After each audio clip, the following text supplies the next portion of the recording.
R S education. आज हम बात करेंगे केवीएस और एनवीएस से रिलेटेड सबसे इम्पॉर्टेंट टॉपिक के बारे में, जो आज के टाइम में करंट के अंदर सबसे ज़्यादा इम्पॉर्टेंट रखता है। वो है सीबीएसई का ओएसएम मतलब ऑन स्क्रीन मार्किंग। क्या सिस्टम रहा है, कैसे काम कर रहा है, क्या प्रॉब्लम्स आई हैं, सारा कुछ बात करेंगे। और क्या आगे इसका स्ट्रक्चर था, ठीक है, वो भी देखेंगे कि कैसे ये काम कर रहा था, स्क्रीन के ऊपर कैसे चीज़ें आ रही थी। ये जो रिपोर्ट है वो टाइम्स ऑफ इंडिया की है, ठीक है, उनका आर्टिकल्स है, उसके थ्रू मैं आपको एक्सप्लेन करने की कोशिश कर रहा हूँ। सबसे पहले बात करें कि ओएसएम है क्या। ओएसएम है on screen marking, a digital system to manage a mark. CBC answer script was well intentions for teachers. It was support to make things easier to software promising to eliminate the most common marking and totaling mistakes. ये देखो OSM बनाया क्यों गया था कि जब offline के अंदर नोटबुक्स या शीट्स चेक की जाती हैं तो वहाँ कहीं ना कहीं टोटलिंग की दिक्कत आती है, या टोटलिंग के अंदर ऊपर नीचे हो जाता है, जिसकी वजह से जो स्टूडेंट्स के मार्क्स हैं वो कम ज़्यादा हो जाते हैं, ठीक है। तो उस चीज़ को ओवरकम करने के लिए सीबीएसई क्या लेके आया, ओएसएम लेके आया, ताकि टोटलिंग के अंदर और चेकिंग के अंदर कोई भी प्रॉब्लम ना आए, हर एक स्टेप के हिसाब से क्या हो, बच्चे की शीट चेक हो, ठीक है। In reality the small step towards digitization provide hugely controversial. OSM announce just a week before the exam without giving examiners a chance to acquaint themselves with a system।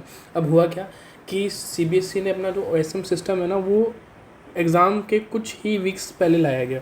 अब हुआ क्या कि जो examiners थे, जो आपकी नोटबुक्स चेक करते हैं, उनको सिस्टम को समझने में प्रॉब्लम आई, ना अच्छे से ट्रायल हुआ, ना वो प्रैक्टिस कर पाए, ठीक है। जिसकी वजह से हुआ क्या कि एक मिक्सअप सा हुआ, पजल जो फॉर्म्स हैं वो क्रिएट हुई, ठीक है, जो साइट्स है वो बार बार क्रैशेस हो रही थी, जिसकी वजह से जो डाटा था ना वो भी कहीं ना कहीं क्या हो रहा था, इरप्ट हो रहा था।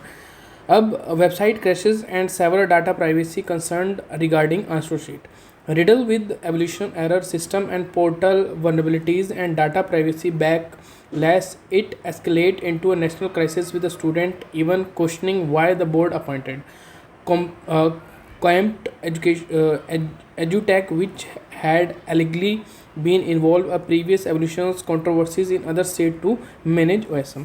अब OSM सिस्टम को इम्प्लीमेंट करने के लिए एक कंपनी को अपॉइंट किया जाता है, जिसको है क्या बोला जाता है, Coimped EduTech, ठीक है। अब इस कंपनी के साथ क्या प्रॉब्लम देखने को मिलती है कि प्रीवियस ओएसएम थे, कुछ यूनिवर्सिटी के अंदर हुए थे, वो आगे रीड आउट करेंगे, तो वहाँ भी इसकी कुछ ना कुछ कमियाँ थी, ठीक है।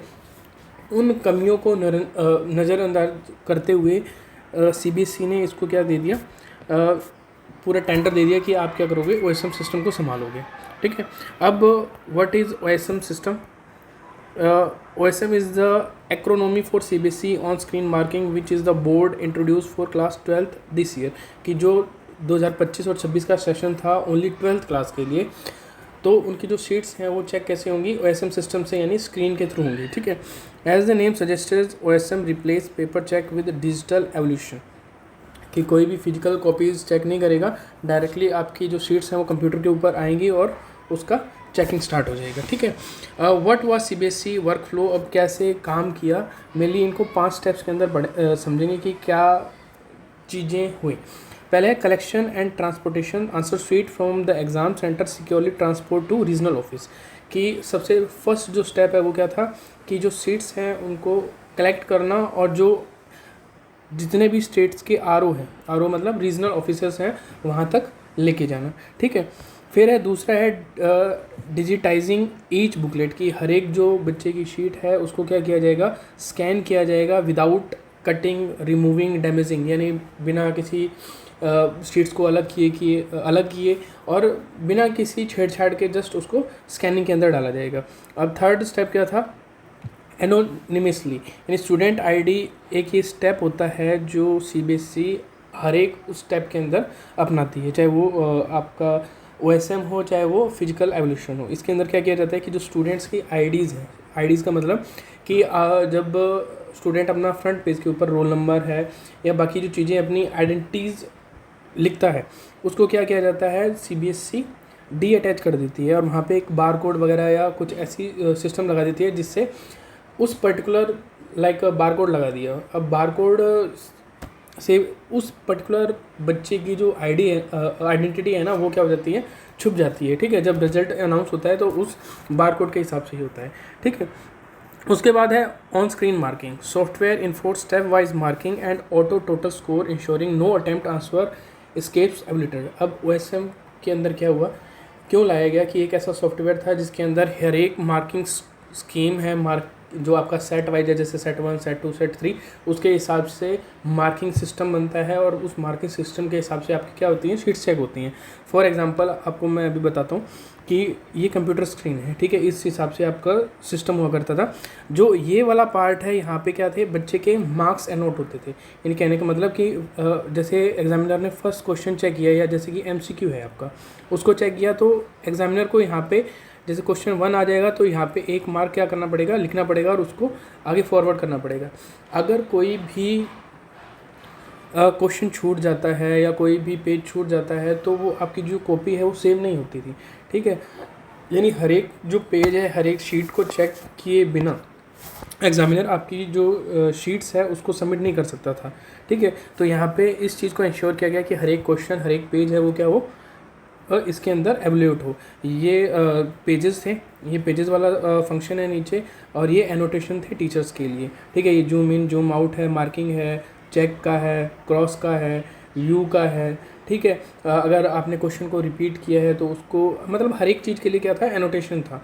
ठीक है, यानी इस चीज़ को इंश्योर करना कि जो बच्चे की शीट चेक हो रही है वो विदाउट एरर हो। ठीक है, तो उस चीज़ को मेनली CBSE क्या करना चाहती थी, सही करना चाहती थी। उसके बाद बात करते हैं रिजल्ट जनरेशन की। जैसे ही शीट्स चेक होती हैं, सभी शीट्स चेक हो गई, उसके बाद जो ऑन मार्क पोर्टल है उसके ऊपर आपका क्या हो जाता था, रिजल्ट पूरा डाटा जो बेस है उस वो कंपाइल होके एक रिजल्ट की फॉर्म में क्या हो जाता था, आपके सामने आ जाता था। जब भी CBSE रिलीज़ करना चाहे उसको, तो इस हिसाब से 5 स्टेप्स के अंदर क्या था, ये सारा सिस्टम चलता था।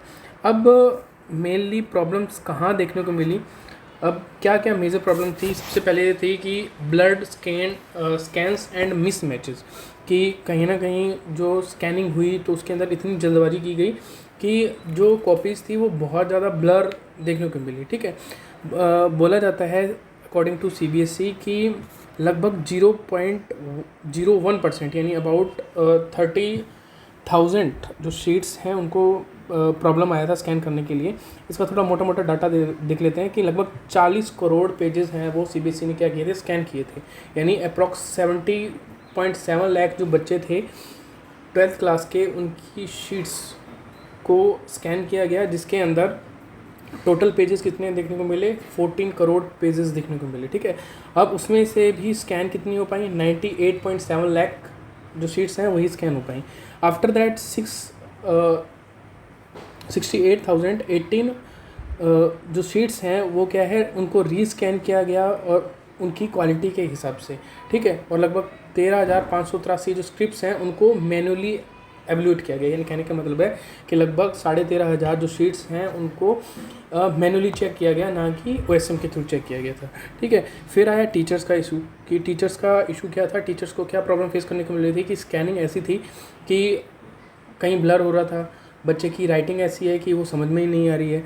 तो ये टीचर्स के लिए इशू था। बहुत बार ग्लिच आ रहा था, जो ग्लिच है वो 2-2 घंटे, 3-3 घंटे या 2-2, 3-3 दिन भी वो सही नहीं हो पा रहा था, जिसकी वजह से जो टीचर्स हैं वो शीट्स चेक ही नहीं कर पा रहे थे।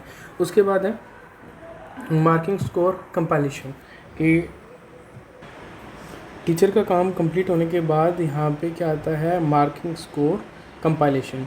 यहाँ पे टीचर ने कॉपी चेक कर दी, उसके बाद जितना मार्क्स अलॉट होते हैं उस बच्चे को वो क्या कर दिए जाते हैं, उसका टोटल निकाल दिया जाता है, किसके थ्रू, OSM प्लेटफॉर्म के थ्रू। ठीक है, जो कि ऑटोमेटिकली कैलकुलेट करता है वो अपने हिसाब से।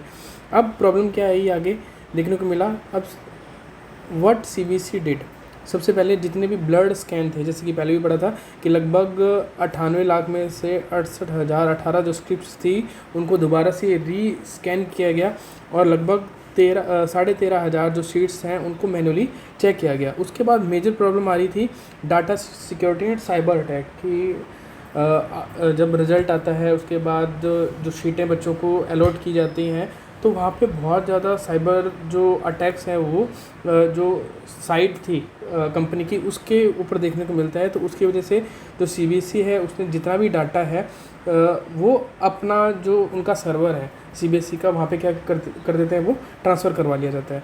अब स्टूडेंट कंप्लेंट्स क्या है, लगभग बच्चे कितने थे, 17.17 लाख बच्चे अपीयर हुए थे, जिसमें से लगभग 4 लाख बच्चों ने क्या किया, दोबारा से उन कॉपीज़ को रीस्कैन करवाया, यानी रीस्कैन या बोलें तो री-एवोल्यूशन करवाया, उनका दोबारा से चेक करवाया। ठीक है, यानी जो 4 लाख है, ये 4 लाख कितना परसेंट हो गया, लगभग 23% के अराउंड में हो गया।